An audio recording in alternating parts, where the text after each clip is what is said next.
श्री गणेशाय नमः। श्री भगवत पुराण के प्रथम स्कंद का 18वां अध्याय। राजा परीक्षित को श्रृंगी ऋषि का शाप। सूत जी कहते हैं, अद्भुत कर्मा भगवान श्री कृष्ण की कृपा से राजा परीक्षित अपनी माता की कोख में अश्वत्थामा के ब्रह्मास्त्र से जल जाने पर भी मरे नहीं। जिस समय ब्राह्मण के शाप से उन्हें डसने के लिए तक्षक आया, उस समय वे प्राणनाशक के महान भय से भी भयभीत नहीं हुए, क्योंकि उन्होंने अपना चित्त भगवान श्री कृष्ण के चरणों में समर्पित कर रखा था। उन्होंने सबकी आसक्ति छोड़ दी, गंगा तट पर जाकर श्री सुखदेव जी से उपदेश ग्रहण किया और इस प्रकार भगवान के स्वरूप को जानकर अपने शरीर को त्याग दिया। जो लोग भगवान श्री कृष्ण की लीला कथा कहते रहते हैं तथा कथा अमृत का पान करते रहते हैं और इन दोनों ही साधनों के द्वारा उनके चरण कमलों का स्मरण करते रहते हैं, उन्हें अंतकाल में ही मोह नहीं होता। जब तक पृथ्वी पर अभिमन्यु नंदन महाराज परीक्षित सम्राट रहे, तब तक चारों ओर व्याप्त हो जाने पर भी कलयुग का कुछ भी प्रभाव नहीं था। वैसे तो जिस क्षण श्री कृष्ण ने पृथ्वी का परित्याग किया, उसी समय पृथ्वी में अधर्म का मूल कारण कलयुग आ गया था।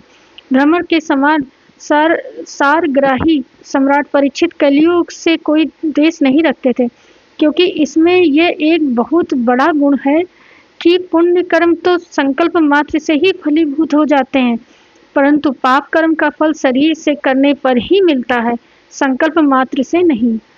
ये भेड़िए के समान बालकों के प्रति सूरवीर और धीरवीर पुरुषों के लिए बड़ा भीरू है। ये प्रमादी मनुष्यों को अपने बस में करने के लिए भी सदा सावधान रहता है। सौनकादि ऋषियों, आप लोगों को मैंने भगवान की कथा से युक्त राजा परीक्षित का पवित्र चरित्र सुनाया। आप लोगों ने यही पूछा था। भगवान श्री कृष्ण कीर्तन करने योग्य बहुत सी लीलाएं करते हैं, इसलिए उनके गुण और लीलाओं से संबंध रखने वाले जितनी भी कथाएं हैं, कल्याणकामी पुरुषों को उन सब का सेवन करना चाहिए। ऋषियों ने कहा, सौभाग्यवश सूत जी, आप युग युग जिए, क्योंकि मृत्यु के प्रभाव से बढ़े हुए हम लोगों को आप भगवान श्री कृष्ण की अमृतमयी उज्जवल कीर्ति का श्रवण कराते हैं। यज्ञ करते करते उसके धुएं से हम लोगों का शरीर धूमिल हो गया है, फिर भी इस कर्म का कोई विश्वास नहीं है। इधर आप तो वर्तमान में ही भगवान श्री कृष्ण चंद्र के चरण कमलों का मादक और मधु पिलाकर हमें तृप्त कर रहे हैं। भगवत प्रेमी भक्तों के लव मात्र के सत्संग से स्वर्ग एवं मोक्ष की भी तुलना नहीं की जा सकती, फिर मनुष्यों के तुच्छ भोगों की तो बात ही क्या है। ऐसा कौन रसमर्मक होगा जो महापुरुषों के एकमात्र जीवन सर्वस्व श्री कृष्ण की लीला कथाओं से तृप्त हो जाए। समस्त प्राकृतिक गुणों से अतीत भगवान के अचिंत अनंत कल्याण में गुण गणों का पार तो ब्रह्मा शंकर आदि बड़े बड़े योगेश्वर भी नहीं पा सके। विद्वान, आप भगवान को ही अपने जीवन का ध्रुव तारा मानते हैं, इसलिए आप सत्पुरुषों के एकमात्र आश्रय भगवान के उदार और विशुद्ध चरित्र का हम श्रद्धालु श्रोताओं के लिए विस्तार से वर्णन कीजिए। भगवान के परम प्रेमी महाबुद्धि परीक्षित ने श्री सुखदेव जी के उपदेश किए हुए जिस ज्ञान से मोक्ष स्वरूप भगवान के चरण कमलों को प्राप्त किया, आप कृपा करके उसी ज्ञान और परीक्षित के परम पवित्र उपाख्यान का वर्णन कीजिए, क्योंकि उसमें कोई बात छिपाकर नहीं कही गई होगी और भगवत प्रेमी की अद्भुत योग निष्ठा का निरूपण किया गया होगा। उसमें पद पद पर भगवान श्री कृष्ण की लीलाओं का वर्णन हुआ होगा। भगवान के प्यारे भक्तों को वैसा प्रसंग सुनने में बड़ा रस मिलता है। सूत जी कहते हैं, अहो विलोम, जाति में उत्पन्न होने पर भी महात्माओं की सेवा करने के कारण आज हमारा जन्म सफल हो गया, क्योंकि महापुरुषों के साथ बातचीत करने से ही नीच कुल में उत्पन्न होने की मनोव्यथा शीघ्र ही मिट जाती है। फिर उन लोगों की तो बात ही क्या। उन लोगों की बात ही क्या है जो सत्पुरुषों के एकमात्र आश्रय भगवान का नाम लेते हैं। भगवान की शक्ति अनंत है, वे स्वयं अनंत है। वास्तव में तो उनके गुणों की अनंतता के कारण ही उन्हें अनंत कहा गया है। भगवान के गुणों की समता भी जब कोई नहीं कर सकता, तब उनसे बढ़कर तो कोई हो ही कैसे सकता है। उनके गुणों की ये विशेषता समझने के लिए इतना कह देना ही पर्याप्त है कि लक्ष्मी जी अपने को प्राप्त करने की इच्छा से प्रार्थना करने वाले ब्रह्मादि देवताओं को छोड़कर भगवान के न चाहने पर भी उनके चरण कमलों की रज का ही सेवन करती हैं। ब्रह्मा जी ने भगवान के चरणों का प्रक्षालन करने के लिए जो जल समर्पित किया था, वही उनके चरण नखों से निकलकर गंगा जी के रूप में प्रवाहित हुआ है। ये जल महादेव जी सहित सारे जगत को पवित्र करता है। ऐसी अवस्था में त्रिभुवन में श्री कृष्ण के अतिरिक्त भगवान शब्द का दूसरा और क्या अर्थ हो सकता है? जिनके प्रेम को प्राप्त करके धीर पुरुष बिना किसी हिचक के देह गेह आदि की दृढ़ आसक्ति को छोड़ देते हैं और उस अंतिम परमहंस आश्रम को स्वीकार करते हैं जिसमें किसी को कष्ट न पहुंचाना और सब ओर से उपशांत हो जाना ही स्वधर्म होता है। सूर्य के समान प्रकाशवान महात्माओं, आप लोगों ने मुझसे जो कुछ पूछा वह मैं अपनी समझ के अनुसार सुनाता हूँ। जैसे पक्षी अपनी शक्ति के अनुसार आकाश में उड़ते हैं, वैसे ही विद्वान लोग भी अपनी अपनी बुद्धि के अनुसार ही श्री कृष्ण की लीला का वर्णन करते हैं। एक दिन राजा परीक्षित धनुष लेकर वन में शिकार खेलने गए हुए थे। हरिणियों के पीछे दौड़ते दौड़ते वे थक गए और उन्हें बड़े जोर से भूख और प्यास लगी। जब कहीं उन्हें कोई जलाशय नहीं मिला तब वे पास के ही ऋषि के आश्रम में घुस गए। उन्होंने देखा कि वहां आंखें बंद करके शांत भाव से एक मुनि आसन पर बैठे हुए हैं। इंद्रिय, प्राण, मन और बुद्धि के निरुद्ध हो जाने से संसार से ऊपर उठ गए थे। जागृत, स्वप्न, सुषुप्ति तीनों अवस्था से रहित निर्विकार ब्रह्म रूप तुरीय पद में वे स्थित थे। उनका शरीर बिखरी हुई जटाओं से और कृष्ण मृग चर्म से ढका हुआ था। राजा परीक्षित ने ऐसी अवस्था में उनसे जल मांगा क्योंकि प्यास से उनका गला सूखा जा रहा था। जब राजा को वहां बैठने के लिए तिनके का आसन भी न मिला, किसी ने वे उन्हें भूमि पर भी बैठने को न कहा, अर्थ और आदर भरी मीठी बातें तो कहाँ से मिलती। तब अपने को अपमानित मानकर वे क्रोध के वश में हो गए।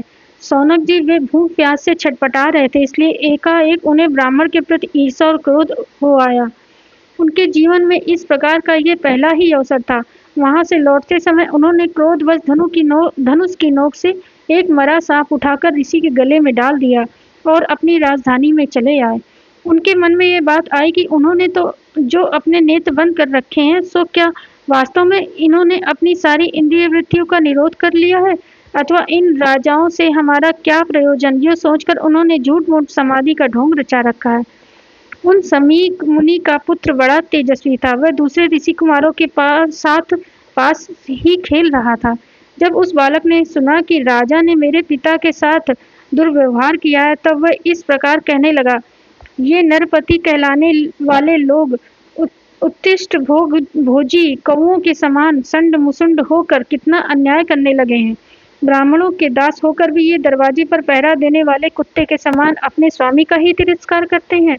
ब्राह्मणों ने क्षत्रियों को अपना द्वारपाल बनाया है, उन्हें द्वार पर रखकर रक्षा करनी चाहिए। घर में घुसकर स्वामी के बर्तनों में खाने का उसे अधिकार नहीं है। अतएव उन मार्ग गर्मियों के शासक भगवान श्री कृष्ण के परम धाम पधार जाने पर इन मर्यादा तोड़ने वालों को आज मैं दंड देता हूँ।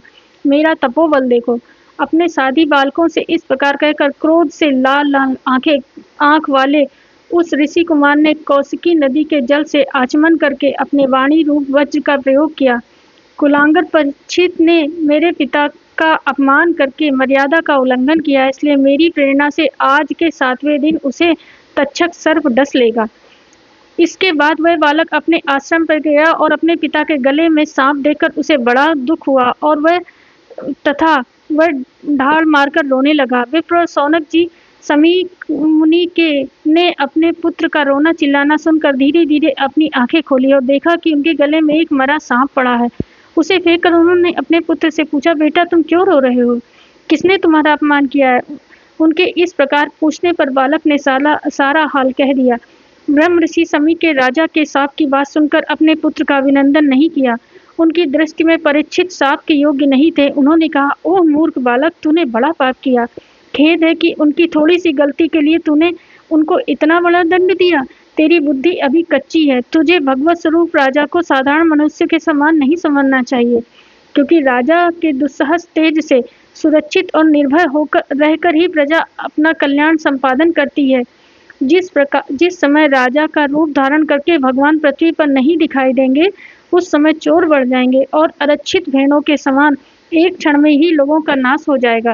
राजा के नष्ट हो जाने पर धन आदि चुराने वाले चोर जो पाप करेंगे, उसके साथ हमारा कोई संबंध न होने पर भी वह हम पर भी लागू होगा, क्योंकि राजा के न रहने पर लुटेरे बढ़ जाते हैं और वे आपस में मारपीट गाली गलौज करते हैं, साथ ही पशु स्त्री और धन संपत्ति भी लूट लेते हैं।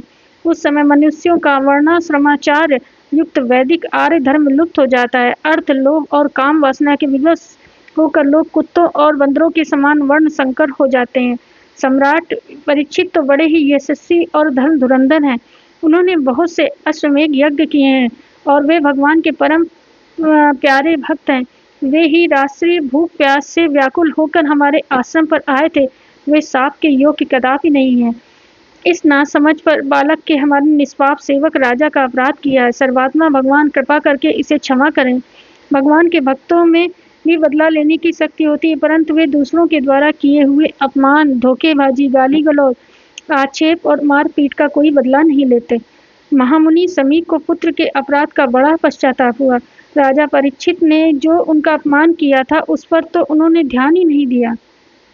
महात्माओं का स्वभाव ही ऐसा होता है कि जगत में जब दूसरे लोग उन्हें सुख दुखादि द्वंद्वों में डाल देते हैं, तब भी वे प्रायः हर्षित या व्यथित नहीं होते हैं, क्योंकि आत्मा का स्वरूप तो गुणों से सर्वथा परे है। इस प्रकार 18वां अध्याय समाप्त हुआ। राधे राधे।